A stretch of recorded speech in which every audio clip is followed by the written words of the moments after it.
오늘 맨유가 FA컵 32강전에서 레스터시티에게 2대1 역전승을 거뒀습니다. 맥과이어가 93분, 추가 시간이 3분이 주어졌고 93분에 맥과이어가 득점하면서 극적인 역전골로 승리를 거뒀어요. 그런데 이 골이 나오는 과정을 보면 사실 오심이었습니다. 브루노 페르난데스가 프리킥을 처리하는 상황에서 맥과이어가 뛰어들어가고 있었거든요. 근데 레스터시티의 수비 라인을 보면 맥과이어가 킥을 하는 순간 너무나도 선명하게 맥과이어가 앞서 있었다는 것을 알 수가 있어요. 그리고 이 크로스가 맥과이어가 앞서 있으니까 브루노 페르난데스의 크로스가 넘어갔는데 맥과이어가 앞으로 달려 들어가면서 머리에 맞춰서 득점을 기록하는 이런 장면이었죠. 그런데 FA컵은 32강전까지 VAR을 작동시키지 않습니다. 그리고 16강부터 VAR을 하기 때문에 오늘 VAR이 없는 경기라서 맥과이어가 분명히 확실하게 앞서 있음에도 불구하고 오프사이드에 걸리지 않았던 거죠. 근데 여기서 아쉬운 건 분명히 부심이 뒤쪽에서 라인을 보고 있었고요. 그리고 주심도 맥과이어의 움직임을 보고 있었거든요. 근데 이 상황에서 오프사이드가 선언되지 않았다는 거, 이러한 상황이 아무래도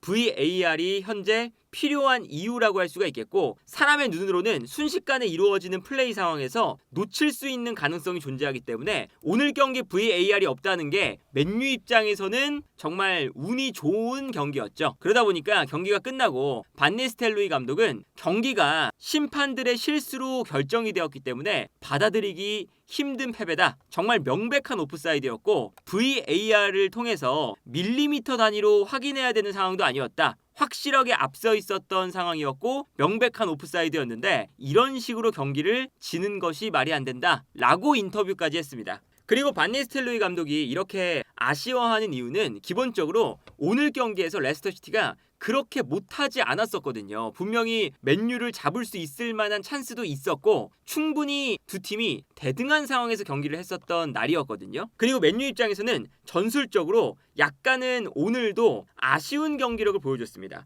특히나 오늘 경기에서 전술적으로 보면 오늘도 맨유가 3백으로 나오는 경기였는데 3백에서 약간 특징이 있었습니다. 겨울이적 시장에서 영입한 도르구가 오른쪽 윙백으로 나왔고요. 여기에 더해서 마스라위가 왼쪽 센터백, 요로가 오른쪽 센터백으로 나왔어요. 그리고 마이누가 한 칸 올라가서 2선에 배치가 되고 브루노 페르난데스가 중앙 미드필더로 배치가 되는 전술적으로 약간의 변화들이 존재를 했었죠. 근데 여기서 전술적으로 아모린 감독이 원했던 건 결국에 왼쪽에서 오른쪽으로 방향 전환을 하는 거였거든요. 그래서 오늘 달로와 마스라위 오른발을 쓰는 선수들을 왼쪽에 몰아넣었던 이유가 바로 여기에 있어요. 예를 들면 맨유가 볼을 가지고 있을 때 상대를 끌어당기는 플레이를 아모린 감독이 늘상 하잖아요. 그러다 보니까 마스라위와 달로 이 왼쪽 라인에서 쭉 내려오면서 수비를 끌어당깁니다. 그래서 수비가 자연스럽게 안쪽으로 끌려 들어가는 거죠. 그리고 끌려 들어갔을 때 이 전형을 보면 아무래도 오른쪽 라인에 있는 도르구와 디알로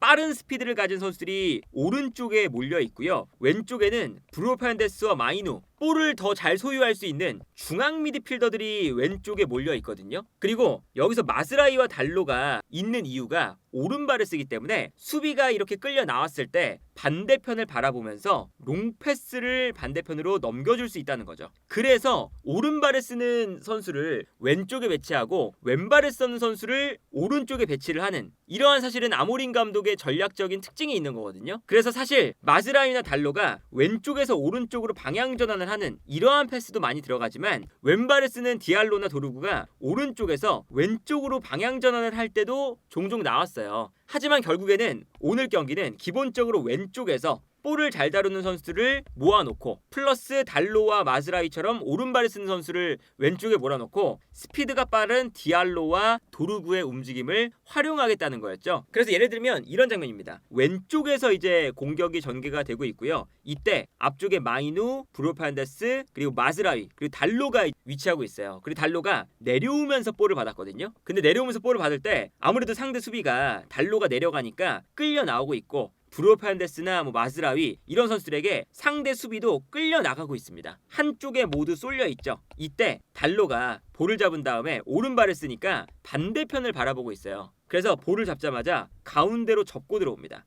그리고 접고 들어오다가 반대편을 바라보게 됐는데 이 반대편을 바라봤을 때 반대편 공간에 보이지 않지만 도루구가 뛰어나가고 있었어요. 다른 각도로 보면 이런 장면입니다. 이 장면을 보면 달로가 가운데로 접고 들어올 때 도루구가 빠르게 올라가고 있고요. 이때 디알로가 의도적으로 가운데로 들어가면서 측면 수비를 가운데로 끌어당기고 있어요. 그러니까 도루구에게 정말 넓은 공간이 나고 도루구가 스피드가 빠른 선수다 보니까 여기서 방향 전환 패스가 달로로부터 들어가면 이 공간으로 도루구가 빠르게 올라가면서 오른쪽 측면을 공략을 할 수가 있는 거죠. 그래서 도루구가 사실 영입될 때는 왼쪽 윙백 자리에 배치될 것이다 라는 예측이 많았지만 오늘은 오른쪽 윙백에 배치가 됐고요. 사실은 이렇게 도루구를 극단적으로 올리면 도루구가 사실 오른쪽 측면 공격수나 마찬가지잖아요. 실제로 도루구가 레체에서도 오른쪽 측면 공격수로 많이 나왔습니다. 왼쪽 풀백, 오른쪽 풀백 플러스 오른쪽 측면 공격수까지 커버가 되는 선수거든요. 기본적으로 왼쪽 오른쪽을 가리지 않는 선수예요. 그러다 보니까 도루구의 스피드를 살려서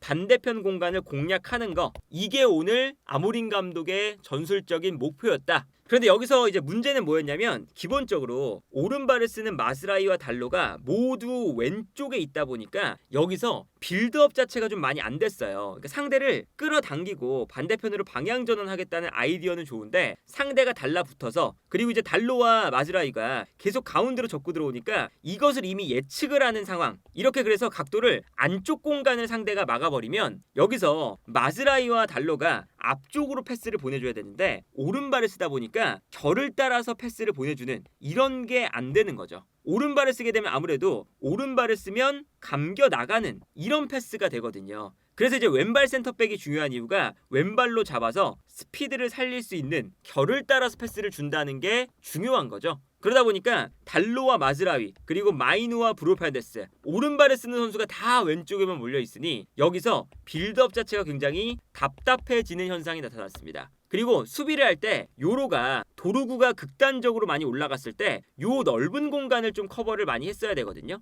근데 여기서 요로가 커버를 하는 데에도 오늘 전반전만 놓고 보면 실패를 하는 경우가 있었어요. 이 장면이었는데 이 장면을 보면 레스터시티가 수비에서 그냥 전방으로 뻥 차내는 장면이었거든요. 근데 이때 맥과이어가 뒷공간으로 달려나갈 때 순간적으로 스피드가 느리다 보니까 이 볼을 뒤로 흘렸습니다. 그리고 공격수가 이 공간으로 뛰어들어가고 있고 요로가 왼쪽에 있다가 공간을 커버하는 이런 장면이었어요. 일단 맥과이어가 이제 높은 라인을 만들 때 뒷공간 커버에 대한 문제가 나타났던 장면이었고 요로가 여기서 커버를 들어가는데 상대 공격수랑 몸싸움을 붙거든요. 근데 요즘에 이제 요로가 나올 때마다 프리미어리그에 아직 적응하지 못한다는 게 이런 점이 있어요. 몸싸움을 붙었을 때 여기서 공격수의 몸싸움에 밀려서 순간적으로 밀려서 앞으로 나가는 장면을 볼 수가 있습니다. 그러다 보니까 요로와 몸싸움을 펼친 다음에 충분히 공간을 공격수가 확보하게 되고 여기서 볼을 소유하게 되니까 순간적으로 맨유의 뒷공간이 수비 라인이 뒤로 물러나면서 간격이 굉장히 멀어져 있는 걸 볼 수가 있죠.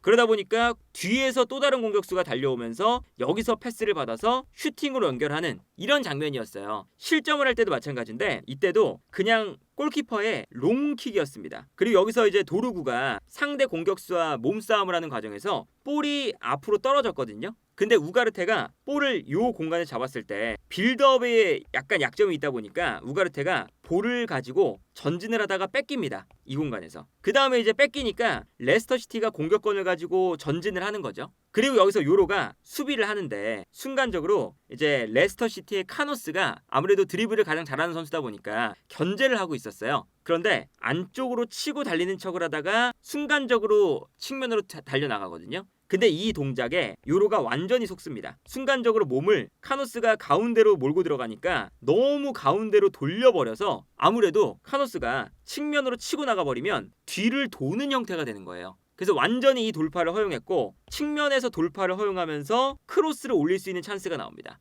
그리고 요로가 순간적으로 돌아섰다가 다시금 몸을 돌려 세워야 되니까 압박을 제대로 못했죠. 크로스가 편안하게 올라오는 장면이었고 크로스가 올라올 때 반대편에서는 뛰어들어가는 은디디의 움직임을 이번에는 마이누가 순간적으로 못 따라갔습니다. 그러다 보니까 크로스가 올라왔을 때 편안하게 은디디가 볼을 잡을 수가 있었고 여기서 슈팅이 나오면서 레스터시티의 바비리드의 몸에 맞고 들어가는 장면이었는데 이런 장면을 보면 이제 수비를 할 때도 뒷공간을 커버하는데 맥과이어가 그렇게 어울리지 않고 요로도 프리미어리그에 아직은 좀 적응을 덜한 것 같은 그런 모습이 나타난다. 그래서 후반전에 아모린 감독이 빌드업도 특히나 왼쪽에 달로와 마즈라이가 오른발을 쓸 때 왼쪽에서의 빌드업도 잘 안 되고 플러스 왼쪽에서 오른쪽으로 방향 전환을 했을 때 그 자체의 장면들이 많이 나오진 않았어요. 그러다 보니까 여기에 더해서 한 골까지 실점을 하는 안 좋은 상황을 흘러가다 보니까 바로 후반전이 시작하자마자 교체를 단행합니다. 일단 첫 번째로 도루구를 빼고 가르나초를 넣었고요. 가르나초를 넣는 동시에 마즈라이와 요로의 자리를 바꿨어요. 그리고 여기서 가르나초를 왼쪽으로 보내면서 디알로를 오른쪽 윙백으로 쓰는 전술이었죠. 이제 아무래도 이 디알로가 이제 도루구가 경기에 나오자마자 풀타임을 뛸 수가 없으니까 윙백으로 돌아갔고요. 가르나초를 왼쪽에 배치를 하면서 마이누가 있을 때는 아무래도 이 공간을 빠르게 활용을 하는데 실패를 했었는데 가르나초가 왼쪽 공간도 빠르게 활용을 하고 오른쪽에서는 디알로가 공간을 활용을 하는 좌우 측면의 또 밸런스를 맞춰주게 된 거죠. 그리고 여기에 더해서 득점이 안 나오니까 결국에는 마이누를 빼고 지르크지까지 투입을 하게 되는데 여기서 이제 나타났던 전술적인 특징은 박스 안에 선수 숫자를 늘려야 되니까 여기서 달로와 마즈라이가 좌우 풀백을 볼 수가 있잖아요. 그래서 가르나초가 왼쪽으로 빠지고요. 디알로가 올라올 때 사실상 호일룬과 지르크지가 투톱이 되는 형태가 됩니다. 그리고 달로가 올라가서 가르나초가 가운데로 들어갈 때도 있고 달로가 중앙으로 들어가면서 공격 숫자를 늘려줄 때도 있는 거죠. 그리고 이때 마즈라이가 오른쪽 풀백도 가능한 선수다 보니까 공격을 할 때 디알로가 가운데로 들어가면 마즈라이까지 오버래핑을 해서 오른쪽 공간을 채워주는 이러한 형태로 이제 경기를 한 거거든요. 그래서 마즈라이가 이렇게 올라오면서 오른쪽 라인에 배치가 됐던 것이 오히려 마즈라이가 왼쪽 라인에 배치가 돼서 올라가지도 못하고 마즈라이의 기동력을 못 살리면서 오히려 마즈라이가 왼쪽에서 오른쪽으로 패스를 보내주는 이런 제한적인 역할을 맡을 때보다 요로가 왼쪽으로 오고 마즈라이가 오른쪽에서 올라가는 형태가 되니까 오히려 오른쪽 윙백이었던 디알로가 가운데로 들어가면서 공격 숫자를 늘려줄 수 있는 이러한 전술적인 형태가 만들어졌었습니다. 그리고 여기에 더해서 마즈라이가 이렇게 올라갈 때는 달로도 살짝 내려와서 요로와 함께 수비 라인을 이렇게 만들어주는 형태가 되는 거거든요. 그리고 또한 요로도 왼쪽에 나오는 게 훨씬 더 괜찮았어요. 그 중에 하나가 어떤 거였냐면 오른쪽 센터백으로 나오면 우가르테가 어차피 수비적인 선수이기 때문에 요로가 올라갈 수 있는 장면들이 많이 안 나옵니다. 요로도 공간을 넓게 커버하는 게 장점인 선수인데 우가르테가 애초에 수비 라인을 보호해주니까 그렇게 이 앞 공간을 커버할 일이 없어요. 그런데 왼쪽으로 오니까 브루노 페르난데스가 공격적으로 올라가 버리면 요로가 앞쪽으로 올라가서 이 공간을 메워주는 거죠. 그래서 브루노 페르난데스가 한 칸 올라갈 수가 있고 여기서도 공격적인 숫자를 늘려줄 수 있는 이러한 전형을 만든 거거든요. 그래서 이런 장면이었습니다. 오른쪽에서 마즈라위가 올라와서 여기서 이제 크로스를 올리고 있어요. 마즈라위가 이제 3백을 보다가 올라오니까 공격 숫자가 앞쪽에 많아져 있는 걸 볼 수가 있죠. 그리고 요로도 3백의 왼쪽에 있지만 올라와서 공격적으로 미드필더 라인을 채워주고 있어요. 그러다 보니까 당연히 브루노 페르난데스는 더 자유롭게 공격에 가담할 수가 있는 거고요.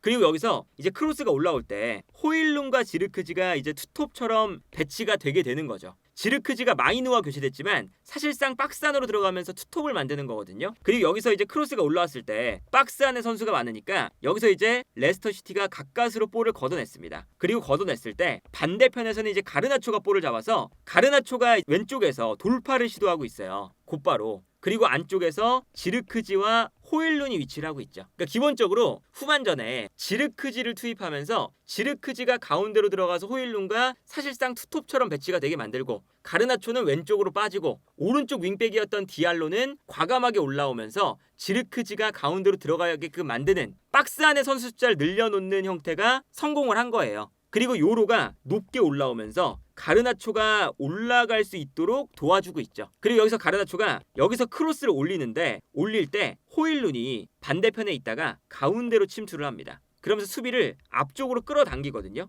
그래서 이 다음 장면을 보면 호일룬이 앞으로 달려 나오니까 수비수도 앞으로 쏠리고 있어요. 이때 올라오는 크로스를 호일룬이 발에 맞췄는데 이게 발에 맞은 이후에 수비수에게 굴절이 되면서 지르크지에게 넘어갔고, 특히나 지르크지가 한 발 뒤로 빠져 있으니까 호일룬이 수비를 끌고 나가면서 지르크지가 자유로운 상태가 된 거예요. 그래서 흘러나온 볼을 지르크지가 득점으로 만들 수 있는 이러한 상황이 또 만들어진 거죠. 이런 걸 보면 후반전에 아모린 감독의 교체는 부족한 부분을 수정해서 나오는 형태만 봤을 때는 나쁘지 않았다. 그리고 왼쪽 라인에 가르나초를 투입한 것도 굉장히 좋았는데, 아까 전반전에 나왔던 전형은 왼쪽 라인에 마이누가 쓰리톱의 왼쪽에 위치를 하고 있었는데 가르나초가 나오니까 확실히 공간으로 뛰어들어가는 스피드가 빨라졌어요. 그러다 보니까 여기서 어떤 장면이 나오냐면 달로와 가르나초가 자리를 순간적으로 바꿨습니다. 그 다음에 가르나초가 내려와서 볼을 받고 있거든요. 그 다음에 수비를 본인에게 끌어당기면서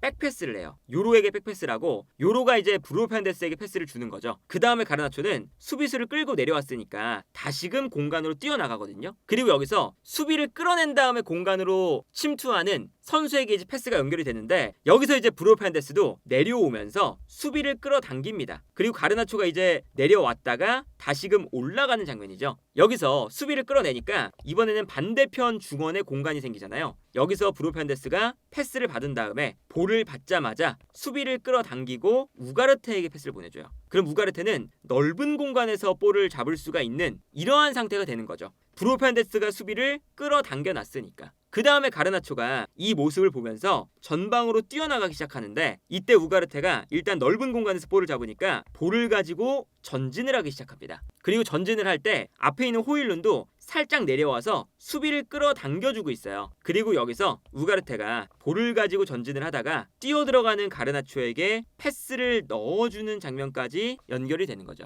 이 전개 과정을 보면 수비를 끌어내고 한 명씩 한 명씩 끌어내면서 공간을 만든 다음에 스피드가 빠른 가르나초가 공간으로 침투해 들어가면서 패스가 연결이 된다. 아모린 감독이 원하는 패턴대로 만들어지는 장면이거든요. 물론 여기서 가르나초가 이 완벽한 장면에서 거의 1대1 찬스나 다름없는 장면이 됐는데, 그리고 가르나초가 스피드가 빠르니까 이 공간으로 뛰어들어갈 때 상대 수비수들이 못 따라왔어요. 근데 여기서 슈팅 각도를 만들어 놓고 우물쭈물하다가 뒤에서 달려들어오는 수비수에게 가로막힙니다. 그래서 슈팅을 했을 때는 이미 수비수에게 따라잡혀서 수비수의 발에 맞고 볼이 약간 튀어요. 그리고 튀는 동안 반대편에 있던 수비수가 달려 들어오면서 가까스로 골키퍼의 머리를 넘어갔지만 달려 들어오는 수비수가 볼을 걷어내는 장면이었죠. 이게 또 골대를 맞고 나가는 장면이었거든요. 그러니까 이런 장면을 보면 가르나초의 결정력은 매우 아쉽지만 가르나초를 투입해서 공간을 빠르게 활용을 하는 이러한 전략은 기본적으로 후반에 잘 먹혀 들어갔다. 그래서 오늘 경기도 사실 아모린 감독이 전반전에는 경기력이 안 좋고 후반전에 이 안 좋았던 점들을 보완해서 다시금 후반전에는 그래도 경기력이 나아지는 모습이 있었거든요. 이런 걸 보면 아직까지 아모린 감독이 맨유의 선수들을 본인의 3백 전술에 맞춰서 운영을 할 때 선수들의 특성을 아직도 조금은 파악하고 있는 과정에 있는 것 같다. 그래서 오늘도 아모린 감독이 어렵게 레스터시티에게 승리를 거뒀는데, 그리고 VAR이 없다는 것에 대한 이득을 보면서 어쨌든 승리를 한 경기인데, 이 경기에서 뭐 도루구의 활용법, 그리고 이제 가르나초가 들어와서 경기 분위기를 바꿔놓은 거, 그리고 요로와 마즈라위의 자리를 바꾸면서 후반전에 오히려 빌드업적인 측면이 좋아지고 요로도 공격적인 수비를 하면서 활약이 후반전이 더 좋았다는 거, 이런 것들은 아모린 감독이 본인의 전술에 선수들을 이제 맞추는 과정에서 어느 정도 데이터가 쌓이게 되는 긍정적인 부분도 존재했던 레스터시티와의 경기가 아니었나 싶습니다.